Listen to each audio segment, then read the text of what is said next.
पवन सिंह ने अपने फैंस से लगाई गुहार। जी हाँ दोस्तों, प्रशांत उज्ज्वल जी से बात करते करते पवन सिंह ने कुछ ऐसी बातें अपने फैंस को कही है जो आप भी सुन के हो जाएंगे तंग। आखिर पवन सिंह क्यों कर रहे हैं अपने फैंस लोगों से इतनी ज़्यादा रिक्वेस्ट? तो आप पूरा वीडियो देखें। अगर आपको वीडियो अच्छा लगे तो लाइक शेयर और कमेंट करना बिल्कुल ना भूलें, और हमारे चैनल वाव भोजपुरी को जरूर सब्सक्राइब करें।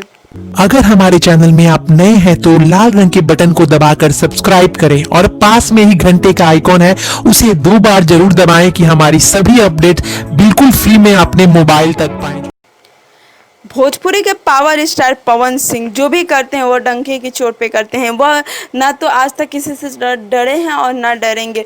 और पावर स्टार का एक और खासियत है कि वो जो भी काम करते हैं वह ना दिखावा करते हैं, वो बस उस काम को करते हैं। लेकिन इसी बीच हम आपको बता दें कि कुछ ऐसे फैंस हैं जो पवन सिंह और खेसारी लाल, रितेश पांडे जब भी किसी का गाना आता है तो कंपेयर करने लगते हैं एक दूसरे के फैंस गाली देने लगते हैं। जैसे कि समझिए कि पवन सिंह के फैंस जो हैं वो खेसारी लाल को गाली देंगे और खेसारी लाल के फैंस हैं जो पवन सिंह को गाली देते हैं। लेकिन इन सभी में पवन और खेसारी लाल का कोई हाथ नहीं है, दोनों अपना अपना काम करते हैं। और पवन सिंह ने इस बात को क्लियर कर दिया कि आज तक हमारे बीच में एक झगड़े तक नहीं हुए, लेकिन लोगों ने जैसे बढ़ावा दिया है वह चीज़ें बढ़ती ही जा रही है और पता नहीं कहाँ जाएगी। हम अपने फैंस लोगों से और दूसरे के फैंस से यही गुहार करेंगे कि बस आप लोग झगड़ा मत करिए, आप लोग प्यार से रहिए। और हम भोजपुरी इंडस्ट्री को आगे बढ़ाने के लिए आए हैं, ना कि झगड़ा करने के लिए आए हैं।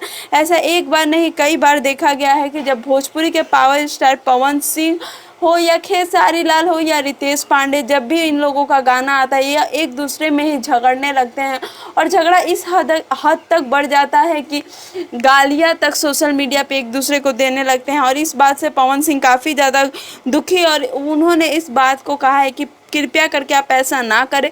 जो भी गाने लेकर आते हैं बस आप गाने गाएं, गाना एंजॉय करें, अच्छे अच्छे व्यूज़ दे, लोगों को अच्छे अच्छे प्यार दे। और उन्होंने एक बात कही कि मैं एक बात और कहना चाहता हूँ कि आप कोई गाना गाता है, लोग यह कहते हैं कि वो उसके लिए गाया है, उसको जवाब दिया। ऐसा कुछ नहीं होता है, हमें कॉन्सेप्ट मिलता है, हम गाने को गाते हैं, बस यही सच्चाई है। उम्मीद करते हैं कि आपको हमारा रिपोर्ट अच्छा लगा होगा। अच्छा लगे तो लाइक शेयर कमेंट करना बिल्कुल भी ना भूलें।